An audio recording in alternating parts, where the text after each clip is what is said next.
Qué bueno estar aquí en mi casa. En la política, la casa de uno es su partido. Y estoy aquí en mi casa, en mi partido.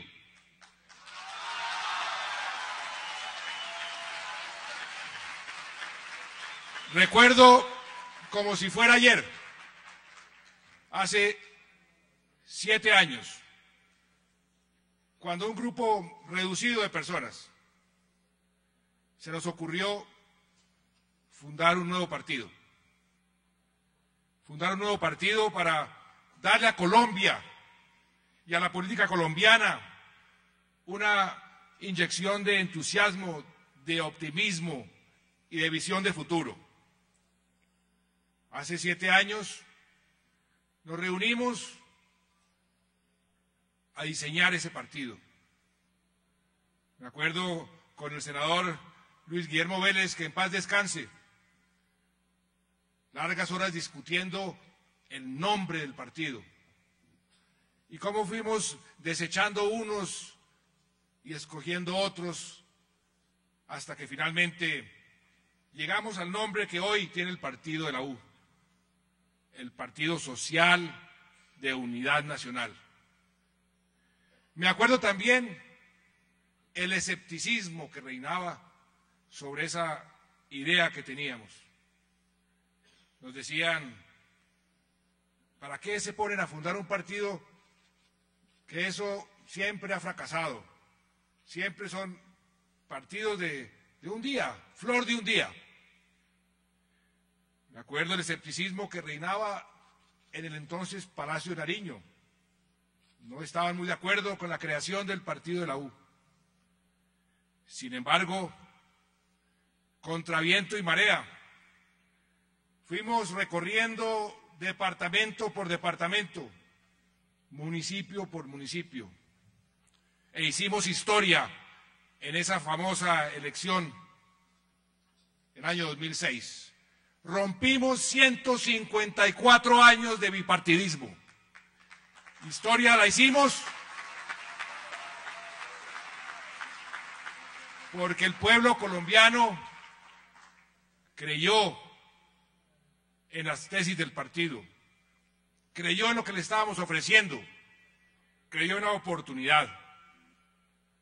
Después de ese gran triunfo, elegimos, si la memoria no me falla, cerca de 20 senadores.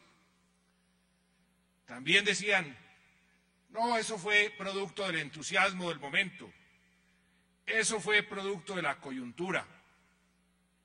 Sin embargo, desde ese momento, este partido, el partido de la U, lo que ha hecho es consolidar sus mayorías. Y no solamente en el Congreso, sino también en las asambleas, en los consejos, en todo el espectro político nacional. ¿Por qué? Porque el partido de la U ha logrado interpretar, ha logrado asimilar el querer del pueblo colombiano. Me acuerdo también las discusiones sobre dónde íbamos a ubicar el partido en materia ideológica, qué propuestas fundamentales íbamos a ofrecer en la coyuntura y hacia el futuro.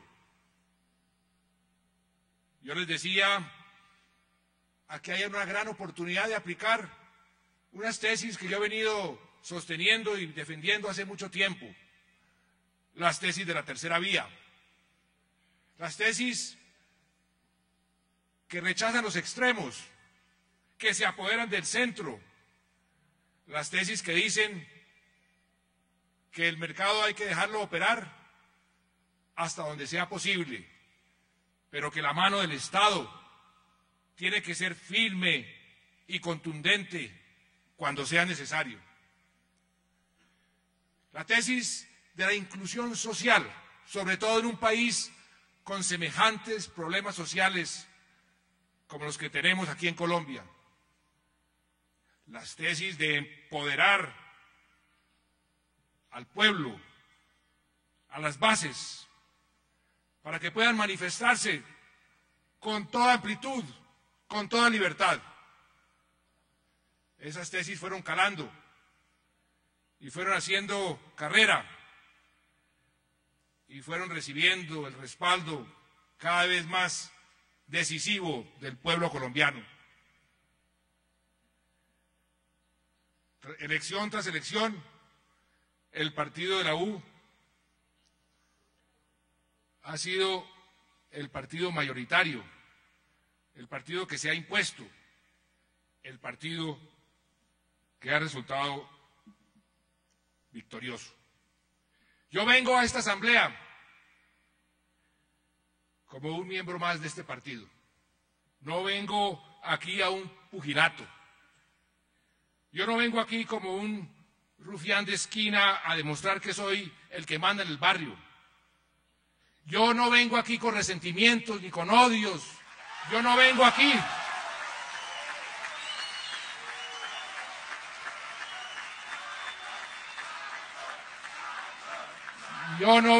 con rencores.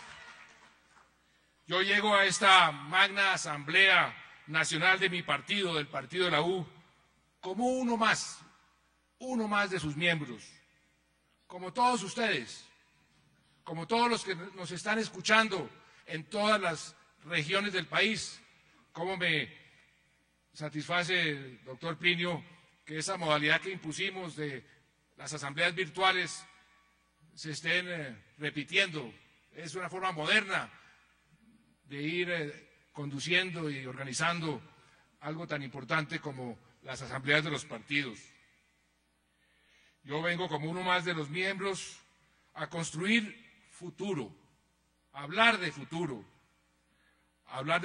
para la colectividad que ayudé a fundar y para mi país, para una colectividad que ha cambiado la historia partidista o bipartidista de nuestra nación. Y yo vengo además con un profundo agradecimiento con todos y cada uno de ustedes, porque yo no estaré aquí como presidente de la República si no es por ustedes.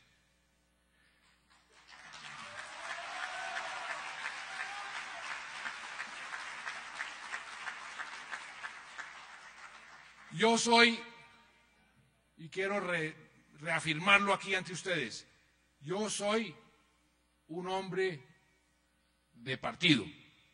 Creo en los partidos políticos, pero los partidos políticos no son de nadie. El partido de la U no es de Juan Manuel Santos. La U es de los colombianos, que le han otorgado un mandato mayoritario y sin precedentes. Yo no creo, óigase bien, yo no creo en los partidos hechos a la medida, que se acortan o se alargan, se colorean o se destiñen al ritmo de las necesidades del caudillo o el mandamás de turno. No. Un partido político con ideología, con disciplina, con debate y con democracia interna, es un poderosísimo elemento para la construcción de un país. El partido como órgano político permite encauzar la aspiración de millones de colombianos que le dan voz y fuerza a los anhelos de los ciudadanos. Los partidos se deben, óigase bien, a sus seguidores, no a sus líderes. Y por eso no podemos permitir que la U sea un partido desechable, que cuando no nos gusta lo que decide la U, cuando no le hace caso a los caprichos de unos cuantos, pues cambiamos el partido por otros.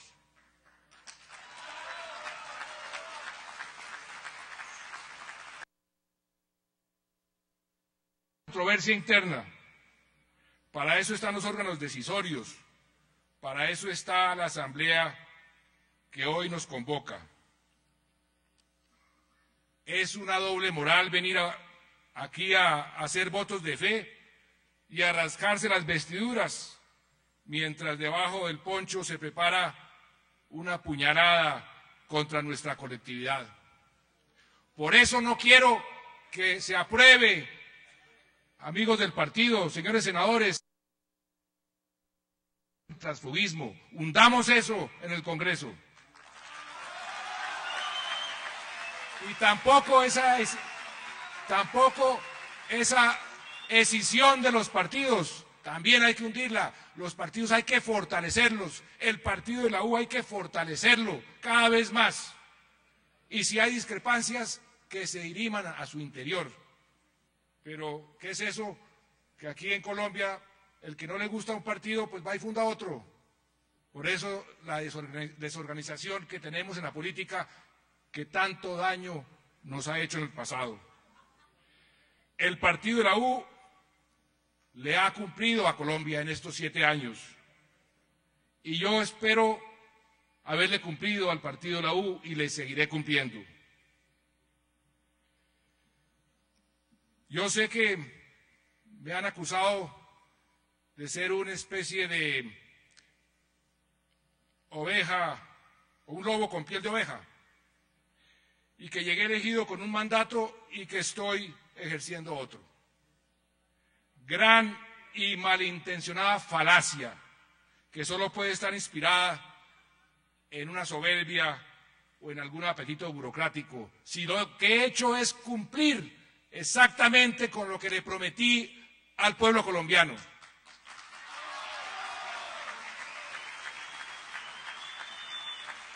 Y quiero que hagamos un recuento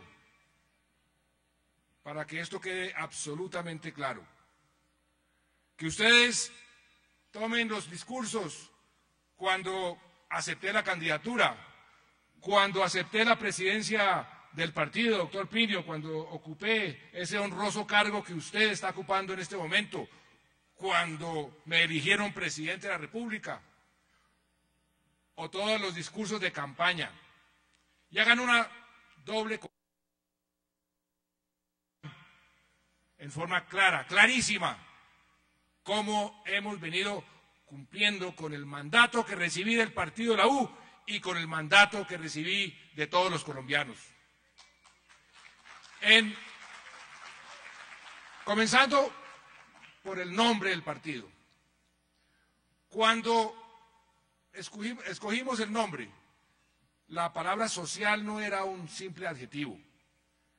La palabra social la escogimos como parte del nombre del partido para que fuera nuestro referente, nuestro principio fundamental, que todas las acciones del partido estuvieran informadas por esa palabra, lo social, para mejorar las condiciones sociales, sobre todo de los más necesitados.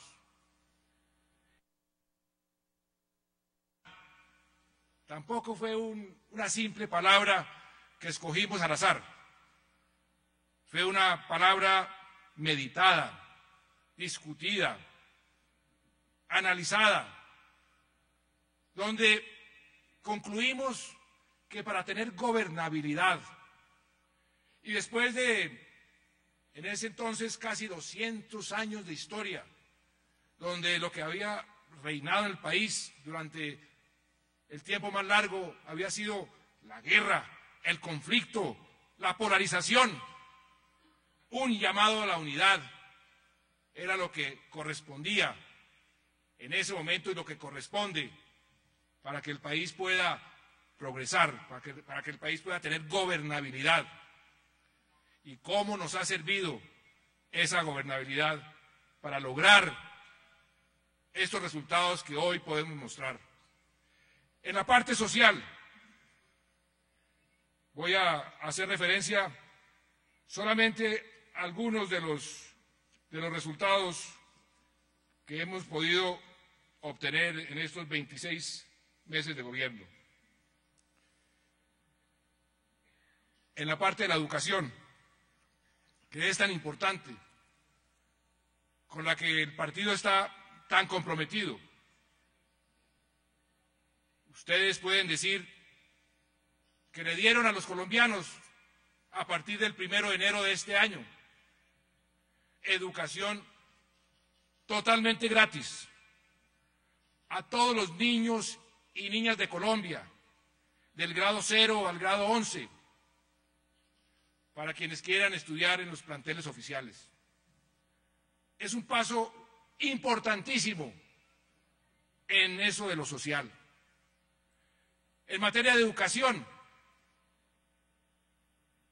escuchando a todas esas madres que pertenecen al programa Familias en Acción, cuando decían, presidente, o en su momento candidato,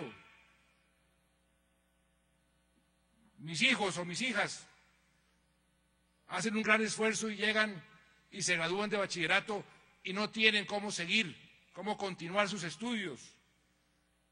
Introdujimos la modalidad con los créditos de ICETEX de cobrar 0 interés real y se están beneficiando 300.000, casi 300.000 jóvenes. Y aparte de eso, para los estratos más bajos, solamente por el hecho de graduarse se le condona el 25% de la deuda. Y si el muchacho o la muchacha tienen buenas calificaciones, se le condona el 100% de la deuda. Y ese crédito no lo tendrá que pagar sino cuando tenga un empleo.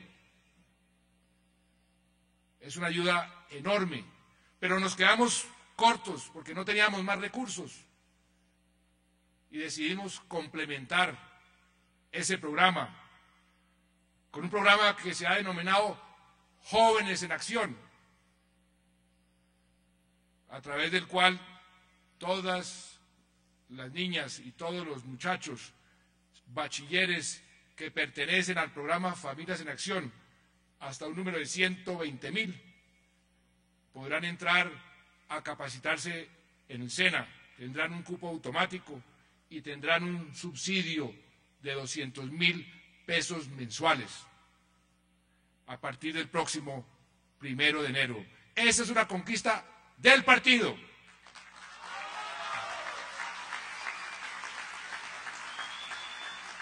En la salud, aumentamos, ¿y en qué forma? La cobertura. A partir del 1 de julio de este año, equiparamos los servicios para las colombianas y colombianos que estaban en el régimen subsidiado con los beneficios del régimen contributivo, beneficiando a más de 8 millones de personas. Nosotros recibimos un caos en materia de salud, infortunadamente. Para darles un ejemplo, una de las primeras acciones que tomamos fue imponer el control de precios a los medicamentos. ¿Y sabe cuánto se ha ahorrado el Estado solamente por esa medida? Más de 600.000 millones de pesos. Sabemos que todavía hay unos problemas gravísimos, pero el partido que no rehuye los desafíos ha puesto sobre la mesa un proyecto de ley que el gobierno, por supuesto, está respaldando para continuar en este proceso de ir mejorando ese caos que infortunadamente vivimos y sufrimos en materia de salud. Pero vamos avanzando. También podemos hablar sobre la inclusión social.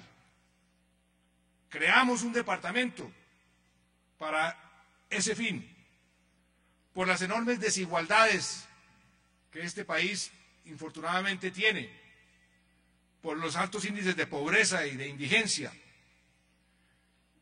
E hicimos una reforma que el Congreso de la República, el partido de la U, autorizó para crear toda una institucionalidad que nos diera más instrumentos para ser más eficaces en aquello de lo social, siempre lo social.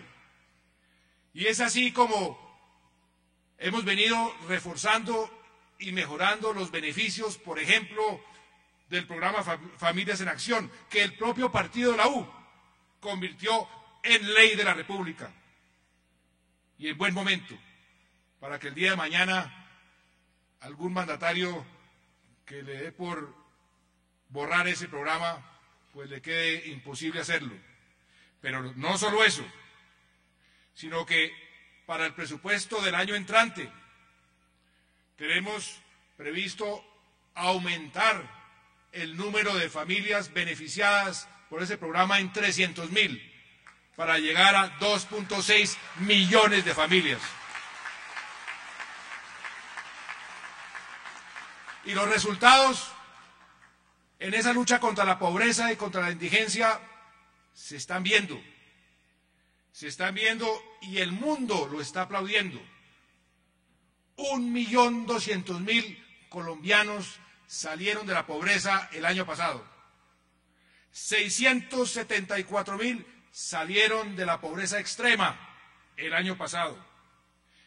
Y yo aspiro a que este año mejoremos esa cifra cuando se publique el censo y el estudio que se hace todos los años.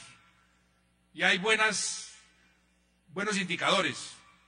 En lo que llevamos de este año, óigase bien, que esto no ha sido publicado, en lo que llevamos de este año, los ingresos de los hogares y de las personas de los más bajos estratos ha aumentado en un 20%, mientras que los ingresos de los más pudientes han aumentado entre enero y agosto un 3%. Eso nos dice que muy posiblemente vamos a repetir y mejorar el buen resultado del año pasado en materia social, que determinó que Colombia hubiese podido bajar su coeficiente de desigualdad en un porcentaje como nunca habíamos visto. Y eso es apenas justo, porque los índices de desigualdad para los colombianos son unos índices vergonzantes, vergonzosos. ¿Cómo es posible que Colombia esté ocupando el 7º lugar como país más desigual en todo el planeta y el 1º o 2º lugar en toda la región? Por eso, este partido ha venido liderando y este presidente ha venido cumpliendo con ese mandato, una cruzada para que todas las acciones del gobierno y del Estado estén encaminadas a reducir pobreza y a mejorar el empleo, como bien lo dice y lo estipula nuestro plan de desarrollo. También ustedes han visto el mundo entero cómo ha recibido, y aquí en Colombia, cómo también se ha recibido esa ley de víctimas y de restitución de tierras.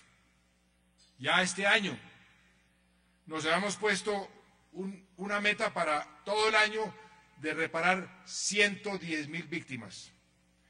Y esta semana que comienza habremos cumplido esa meta. Y el proceso de restitución de tierras, con todos los problemas que se han presentado, con todos los enemigos que le han surgido a ese proceso, va marchando y va marchando bien. Y ya los jueces están fallando y ya el proceso va en camino. De manera que ustedes, queridos copartidarios, pueden sentirse muy orgullosos y sacar pecho y decirle a los colombianos, en materia social hemos cumplido y seguiremos cumpliendo, porque es algo que el partido tiene como compromiso.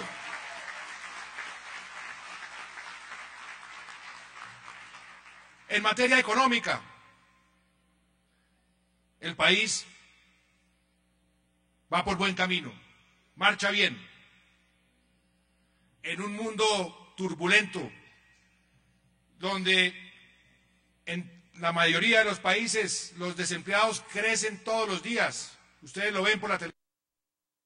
En España llegó al 25% hace 2 días. Aquí en Colombia hemos venido creando empleo mes tras mes. en los 26 meses que el presidente, que lleva con orgullo, el primer presidente, como lo dijo el senador Piñolano, y el único presidente que lleva con orgullo el aval de la U, ha venido creando empleos.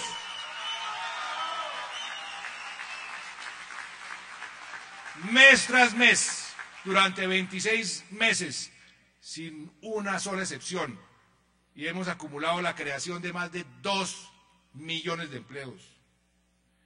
La economía sigue creciendo, el desempleo sigue bajando, ya lo tenemos en un dígito.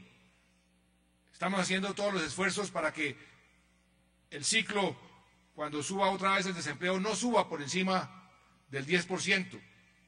Tenemos una de las inflaciones más bajas en nuestra historia, y algo sobre lo cual el partido de la U también puede sacar pecho.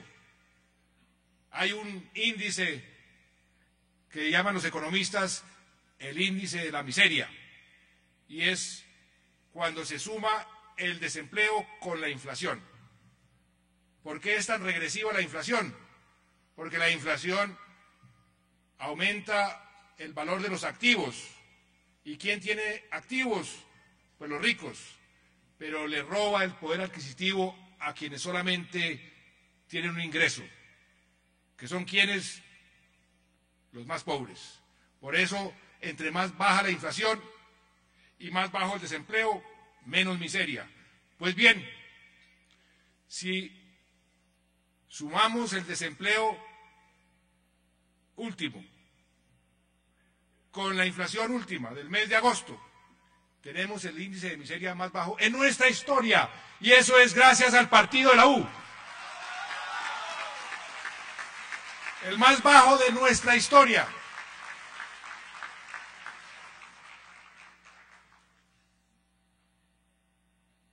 Llevamos también unas inversiones sin precedentes, no solamente en lo social, también en infraestructura. Ustedes oyeron a la ministra de Transporte, los planes que hay para actualizar, modernizar nuestra infraestructura, que no solamente va a generar empleo las obras que se van a hacer, sino que está encaminada a darle más competitividad al país para poder generar más empleo en las fábricas que se instalen, en la inversión que sigue llegando. De eso se trata la competitividad. Y el país ha venido avanzando. Y hemos hecho inversiones como nunca antes. La infraestructura que vamos a dejar es realmente una infraestructura que nadie se había imaginado siquiera. Y para darle simplemente una comparación, el país venía invirtiendo 3 billones de pesos en infraestructura al año, hasta el año 2010. El año 2011 duplicamos a 6 billones. Pero lo que vamos a hacer de aquí en adelante es realmente algo de marca mayor, porque tenemos ya previstos concesiones y obras a través de las asociaciones público-privadas por 58 billones de pesos. Imaginen ustedes lo que va a hacer este país, 3 billones a casi 60 billones, 20 veces más. 20 veces más. Eso no solamente va a crear más empleo y prosperidad, sino que va finalmente a darle competitividad a nuestra economía. Y todo eso bajo unas reglas muy estrictas en materia fiscal. Una de las grandes reformas que el partido de la U y el Congreso de la República aprobaron fue la reforma constitucional a la sostenibilidad fiscal, y a renglón seguido la regla fiscal para obligar al gobierno central a mantener una disciplina. ¿Y por qué es tan importante eso? Yo fui ministro de Hacienda en la peor crisis que vivió Colombia en los últimos 80, 90 años. Vi, palpé en carne propia cómo esa crisis aumentó, disparó los índices de pobreza, los índices de desempleo y cómo los derechos fundamentales de los ciudadanos sufrieron y en qué forma. Y por eso el argumento de convertir la sostenibilidad fiscal en un derecho, en un criterio a tenerse en cuenta en cualquier decisión, bien sea del Ejecutivo, del Legislativo o del Poder Judicial, es algo totalmente justo. ¿Y saben qué? En la última reunión del G20, donde se reunieron los 20 países más poderosos del mundo, donde Colombia fue invitada, el ejemplo de un país que supo hacer las cosas de forma tal que su población no sufriera fue Colombia. Qué orgullo sentimos cuando ahí se mostró a Colombia como ejemplo. ¿Y quién fue el que logró que eso fuera posible? El partido de la U, el Congreso de la República.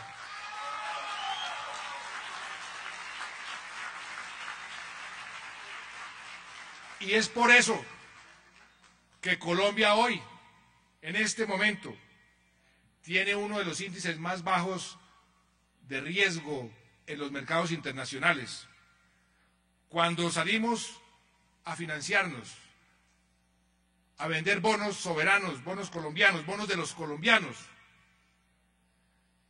la persona que compra esos bonos paga cada vez un interés más bajo. ¿Por qué? Porque ven un bajo riesgo en la inversión que hacen en Colombia. ¿Y eso en qué se traduce?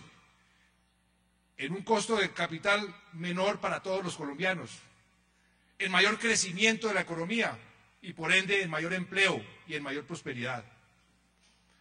Me acuerdo cuando fui ministro de Hacienda, ese riesgo estábamos entre los países más altos, con mayor riesgo. Prácticamente teníamos cerrados el crédito internacional. Hoy golpean a nuestras puertas a ofrecernos crédito. ¿Cuánto quieren? Nosotros decimos, no, gracias, estamos ya satisfechos, no necesitamos más. Ese lujo de tener una economía sólida, con los indicadores fundamentales sólidos, con un déficit fiscal que recibimos por encima del 3.6%, que terminamos el año pasado con un déficit de 1.9% y que este año vamos a terminar cerca del 1%. Esa disciplina fiscal, esa responsabilidad en el manejo de la economía es lo que el mundo entero nos está aplaudiendo y nos está subrayando. Y eso es también lo que está trayendo cada vez más inversión. Algunos dicen que es que el gobierno es derrochón. Derrochón cuando estamos es reduciendo el déficit, cuando estamos es reduciendo la deuda, cuando lo que estamos haciendo es atrayendo cada vez más inversión. Rompimos el récord de inversión extranjera el año pasado y este año llevamos 17% más de lo que llevamos en este momento frente al año pasado.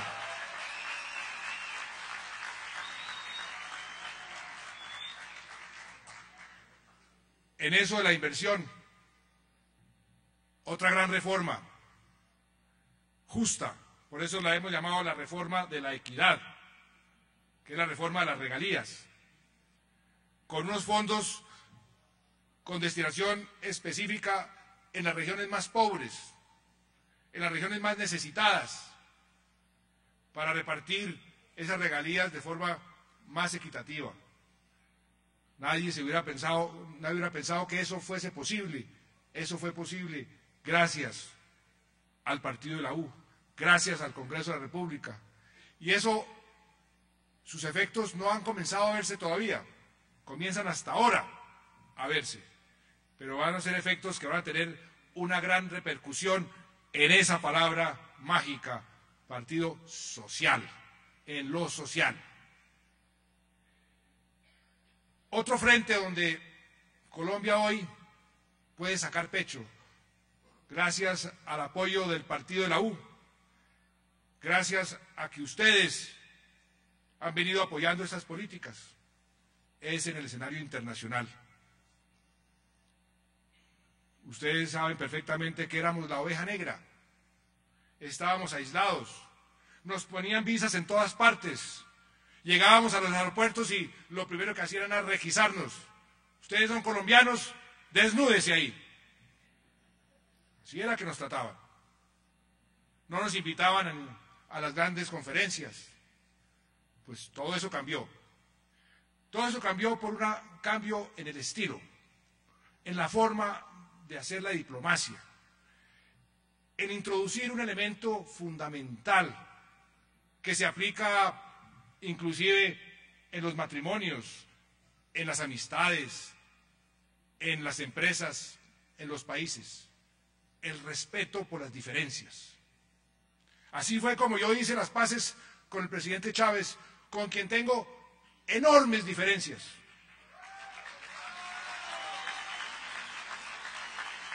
Pero le dije, venga, presidente Chávez, sentémonos. Usted es un jefe de Estado. Yo acabo de ser elegido como jefe de Estado. Tenemos obligaciones con nuestro pueblo. Usted con el venezolano y yo con el colombiano.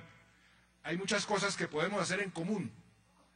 Y si trabajamos juntos, podemos lograr esos beneficios para bien del pueblo venezolano, para bien del pueblo colombiano. ¿Por qué no nos respetamos las diferencias? Yo no me voy a volver un bolivariano revolucionario, ni usted lo voy a convencer de que mi modelo de desarrollo sea el que usted quiere, pero respetémonos cada uno las diferencias. Y eso ha funcionado. Lo mismo hicimos con Ecuador, y eso ha funcionado. ¿Y qué permitió eso? Que Colombia irrumpiera en la región, que nos eligieran como secretario general de UNASUR, que nos eligieran en el Consejo de Seguridad de Naciones Unidas con una de las votaciones más altas en la historia, y que hemos hecho una labor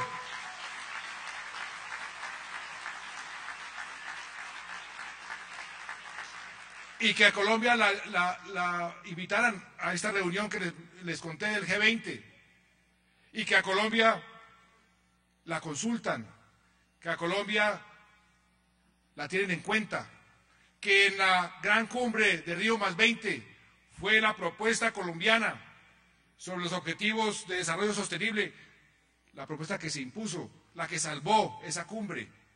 Me acuerdo perfectamente del delegado chino, cuando estuve yo 12 horas en Río, que se me acercó y me dijo, presidente Santos, quiero decirle de corazón, usted es el presidente de un país pequeño, mediano, pero lo que ustedes han propuesto y lo que aquí ha salido de esta cumbre es realmente grande para el planeta. Eso significa que Colombia se está volviendo relevante en el escenario mundial, que ya no se toman decisiones a espaldas de Colombia, que nos afectan negativamente, sino todo lo contrario, que incidimos en todas las decisiones que nos afectan positivamente. Y de eso se trata una diplomacia moderna, una diplomacia proactiva. Y hoy podemos decir todos los colombianos en cualquier aeropuerto, soy colombiano con todo el orgullo, con toda la convicción, y allá nos creen por todo lo que hemos venido haciendo.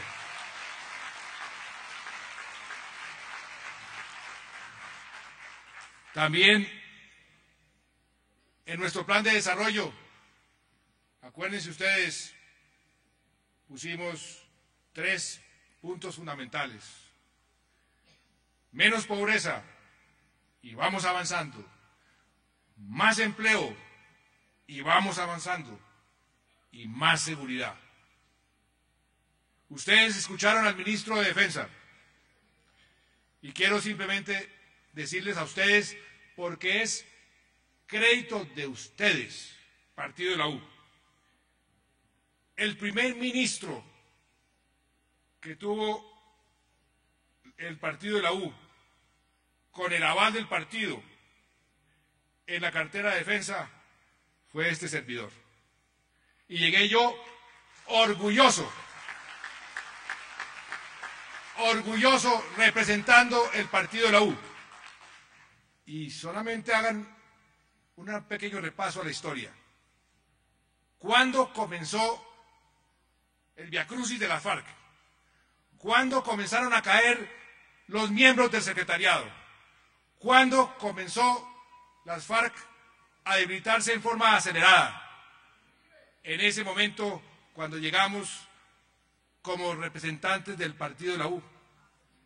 Yo le doy todo el crédito al presidente Uribe y se lo he querido dar muchísimas veces.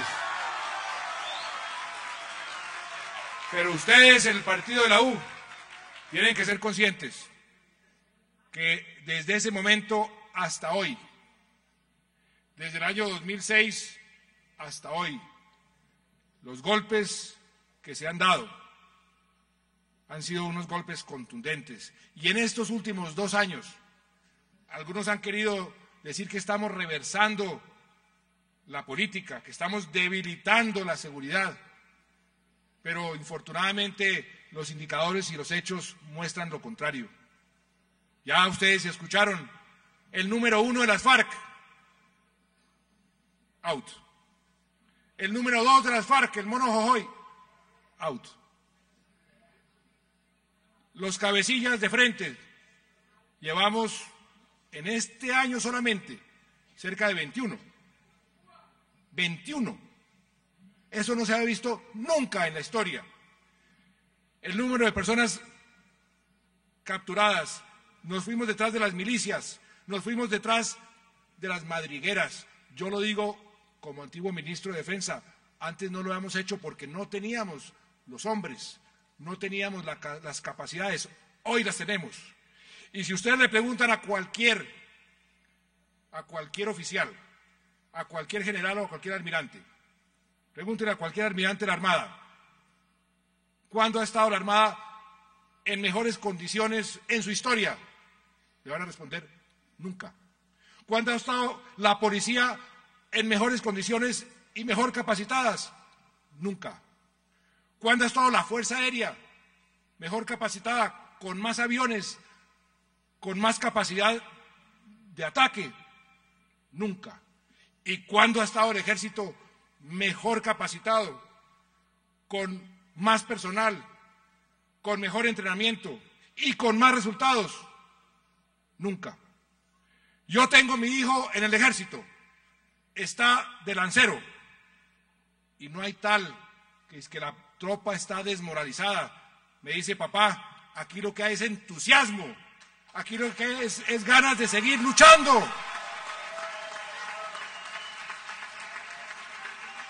Aquí lo que nos aburre, me dice mi hijo, y lo que oigo de todos los soldados, suboficiales y oficiales, lo que nos aburre es que nos digan que estamos desmoralizados.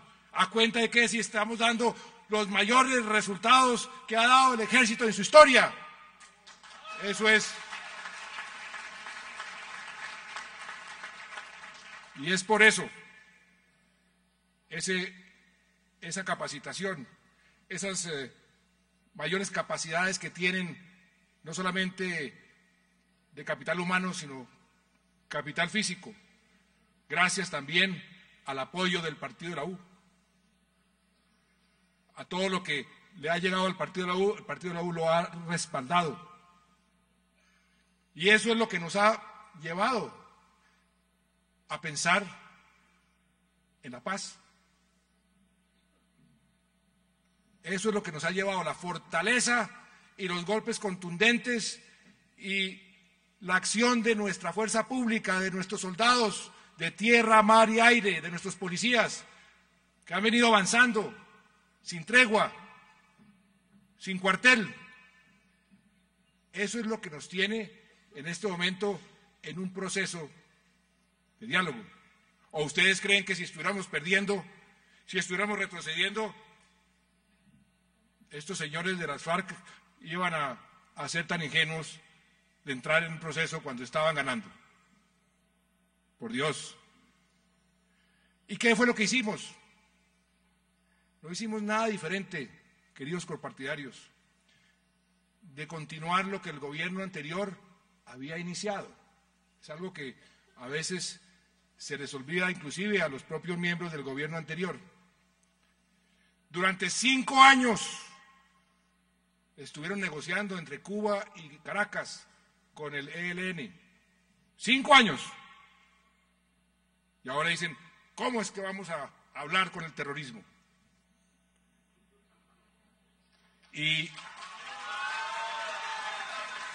Pero no solo eso, no solo eso. Aquí está con nosotros Frank Pearl.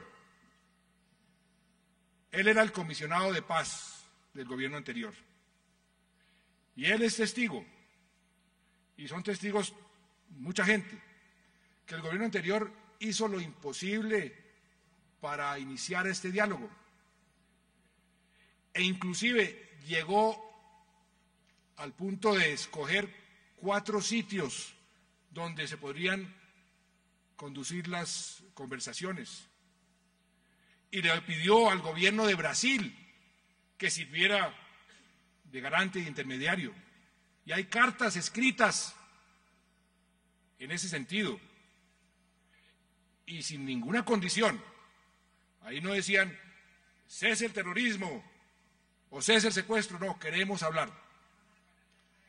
Y por eso no entiendo cómo ahora que nosotros lo hacemos en unas condiciones que son muy favorables para el pueblo colombiano, entonces dicen, ¡qué horror!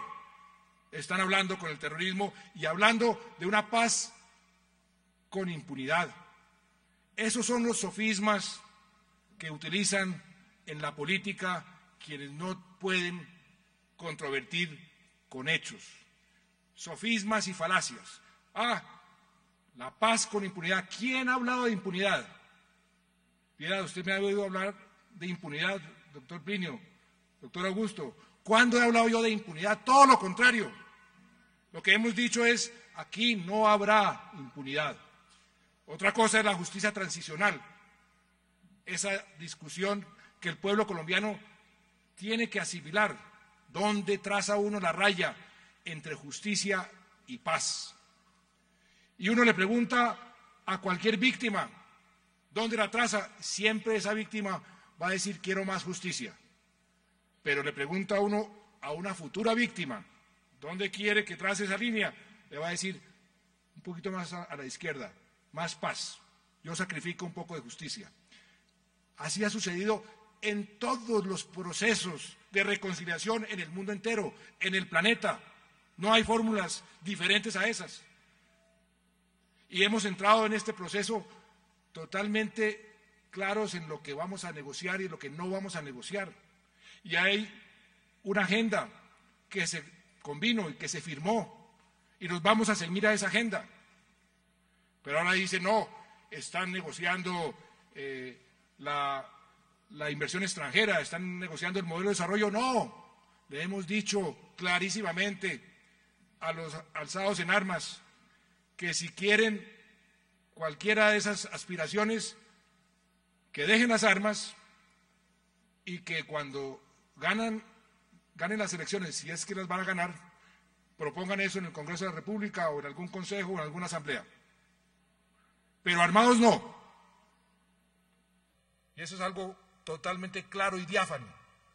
Y hemos hecho este proceso de forma tal que si fracasa, al pueblo colombiano no le cueste nada. De pronto me cuesta a mí, políticamente. Y es un riesgo que asumo con satisfacción, con tranquilidad. Lincoln decía,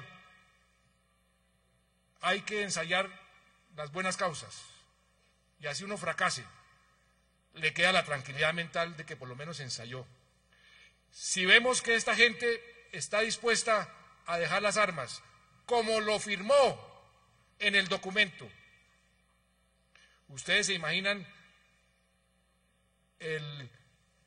la conciencia cómo me remordería el día de mañana si no aprovecho esta oportunidad y ensayo. Y no ensayo de cualquier forma, ensayo con un método, con una forma, con claridad sobre lo que se quiere obtener, con un inmenso respaldo internacional y un inmenso respaldo nacional. ¿Qué tal que no ensaye uno y el día de mañana diga, si yo hubiese tenido el valor de dar ese paso, de pronto habríamos podido culminar 50 años de violencia? Pues lo tomamos y les agradezco a ustedes del Partido de la U el apoyo que me han dado. Se los agradezco de corazón. Y no solo ustedes, el país entero. Aquí solamente hay unos extremos que están en contra del proceso de paz. Y la gente a nivel internacional, me decía Felipe González hace 2 días y el presidente Lagos, pero ¿cómo se oponen a algo que es tan evidente? Si fracasan, no hay costo, porque no hay costo. Las instrucciones que le he dado al señor ministro de Defensa, a los señores comandantes, han sido claras y perentorias. Ustedes continúan con la ofensiva en todos los rincones de la patria, en todos. Aquí no se va a bajar la guardia. Y el gobierno continúa con su agenda normalmente. Seguiremos construyendo casas gratis para los más pobres de los pobres. Seguiremos afiliando más familias en el programa Familias en Acción. Seguiremos en el programa de Red Unidos sacando más familias de la pobreza extrema. Seguiremos reparando más víctimas. Seguiremos creando más empleo. Seguiremos construyendo infraestructura. La agenda del gobierno continúa tal cual. Si el proceso de paz tiene éxito, alabado sea el Señor, bienvenido sea, y el pueblo colombiano tendrá unos dividendos infinitos. Imagínense ustedes este país en paz. Si no tenemos suerte y fracasa, yo lo que quiero es tener la tranquilidad de que hice lo que debía hacer, pero al Colombia no le costó nada. ¿Qué hay contra eso?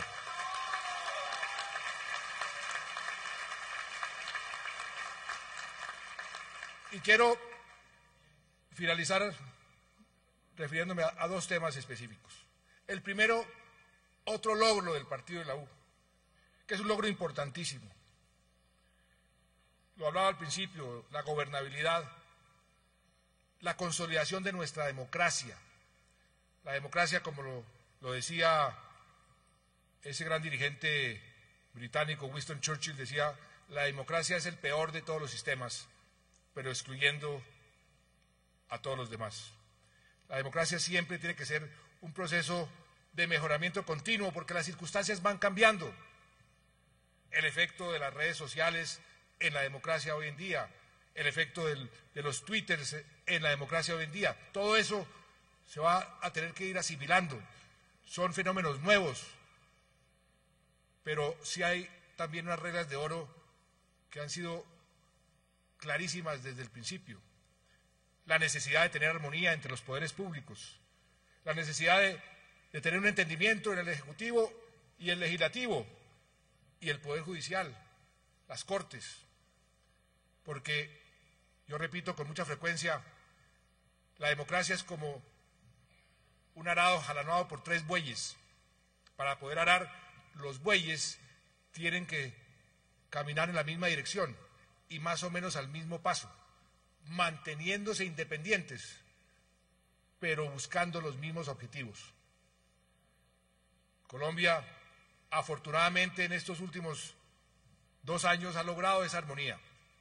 Y eso es lo que el mundo está viendo, esa gobernabilidad que tiene Colombia, que el Congreso responde y toma las decisiones oportunamente, que es lo que le falta a Estados Unidos o a Europa, a tantos otros países que están en crisis porque no tienen esa gobernabilidad. Eso también es un activo del Partido de la U, porque gracias a ustedes que han venido promoviendo esa armonía, se ha logrado esa gobernabilidad.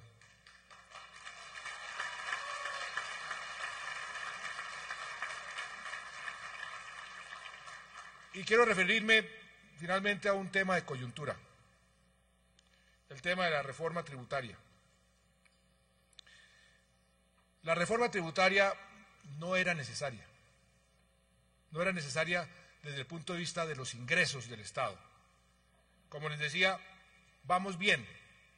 Hemos incrementado, gracias a medidas eficaces anticorrupción y medidas de antievasión, hemos incrementado en forma sustancial los ingresos tributarios.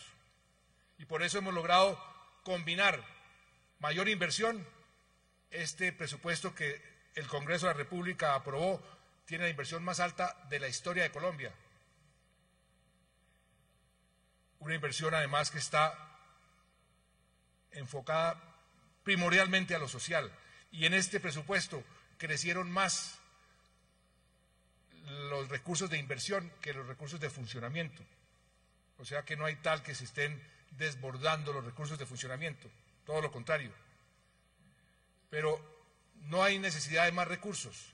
¿Por qué presentamos la reforma? Por algo que estoy seguro que todos ustedes en el partido de la U comparten. Porque tenemos que hacer de Colombia un país más equitativo. ¿Y cómo es que hace esta reforma a Colombia más equitativa? Para comenzar, nuestro sistema tributario no contribuye a mejorar la equidad antes de pagar impuestos y después de pagar impuestos. Todos los países que tienen un régimen tributario medianamente progresivo, la equidad mejora antes de pagar impuestos y después de pagar impuestos. En el caso colombiano, nuestro sistema tributario perpetúa la inequidad. ¿Por qué? Porque quien tiene un salario de 10 millones de pesos,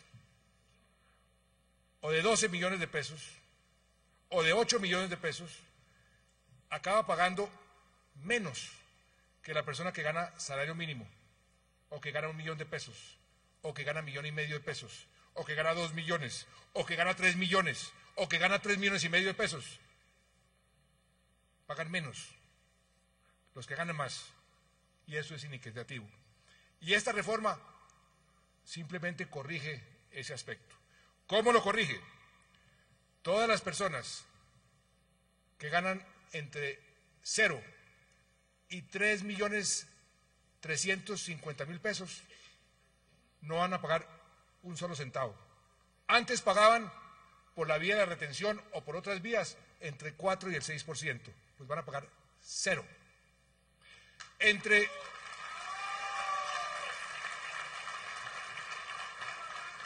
Entre 5 millones, entre 3,350,000 pesos y 5,150,000 comienzan a pagar un mínimo, 2%, 3%, un mínimo, hasta 5,150,000, que de todas formas es mucho más bajo de lo que venían pagando. O sea, de esta reforma se benefician todos los colombianos que trabajan, que ganan menos de 5,150,000 pesos.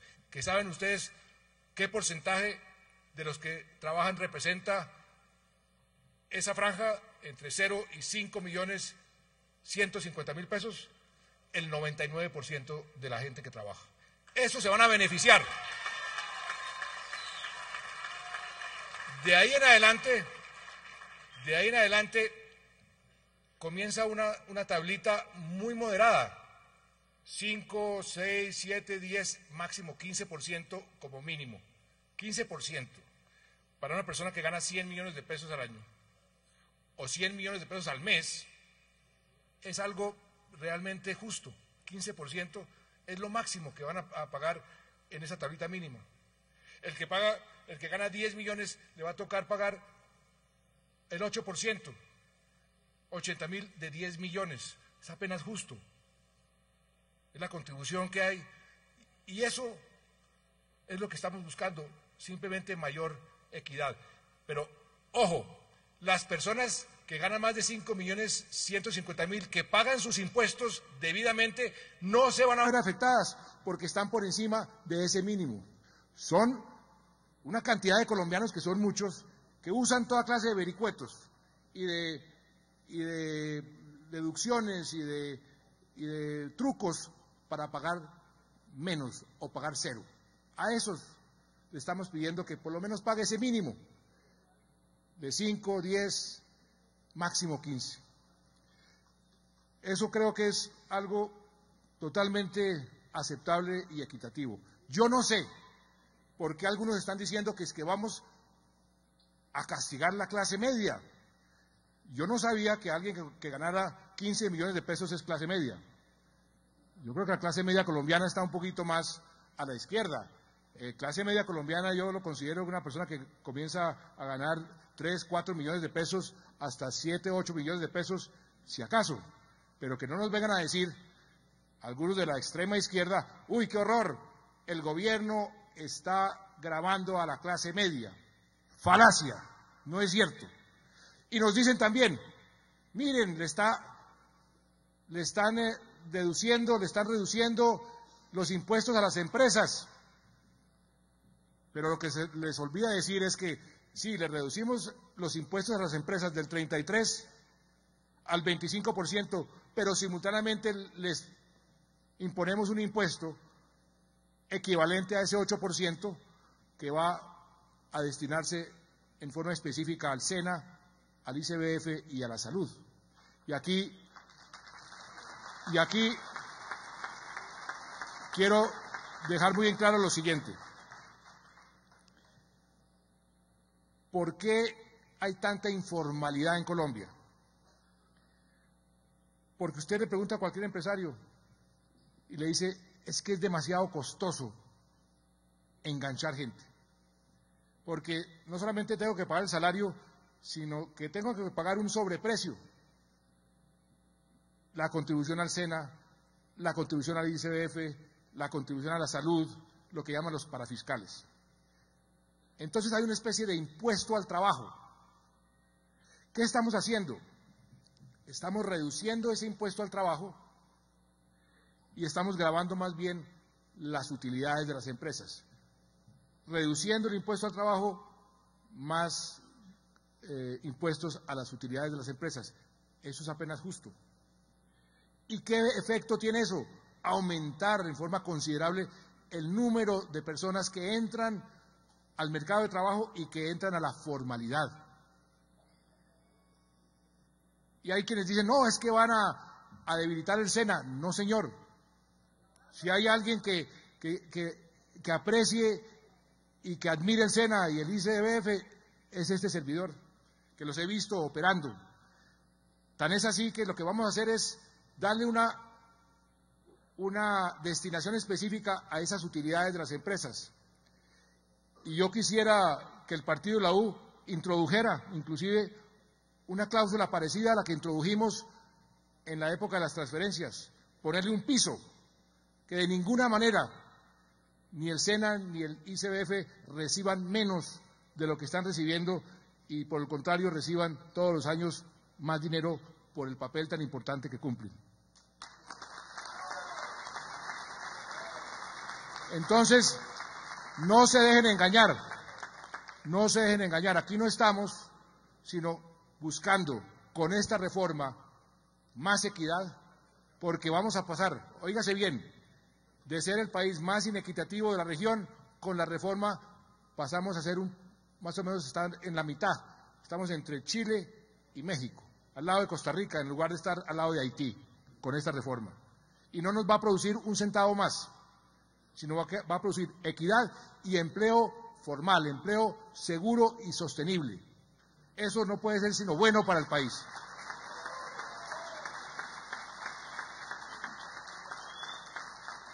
De manera que, amigos copartidarios de la U, para cerrar esta asamblea, yo simplemente quiero decirles, primero, que me siento orgulloso, orgullosísimo de ser un miembro más de este partido. Que yo estoy aquí gracias a ustedes. Gracias a ustedes estoy yo aquí. Que hemos hecho en estos 26 meses más de lo que ha hecho la inmensa mayoría de los gobiernos en los 202 años de historia que tenemos. Un columnista internacional decía este gobierno es el gobierno más reformador y más progresista que ha tenido Colombia en su historia. Me enorgullezco de esa calificación. Y vamos a seguir. Y vamos a seguir. Vamos a buscar la paz. Ojalá lo logremos. Pero lo que yo quiero es que este partido piense en el futuro. No se quede enquilosado en el pasado. No se quede enquilosado en el conflicto, en la guerra, en los odios. Que sea el partido del posconflicto, el partido del futuro, el partido que va a modernizar este país. Porque el partido de la U tiene esos elementos. Eso es lo que estamos haciendo en este momento. Y si salimos por todo el territorio a mostrar estos resultados y a mostrarle al pueblo colombiano que el partido está comprometido con el futuro, no con el pasado, porque aquí algunos quieren anclar el partido al pasado, quieren anclar el país al pasado, pues no los vamos a dejar, vamos a irnos hacia el futuro. Y eso es lo que yo aspiro, que ustedes me sigan apoyando con ese mandato, por la paz y por el futuro de Colombia. Muchas gracias.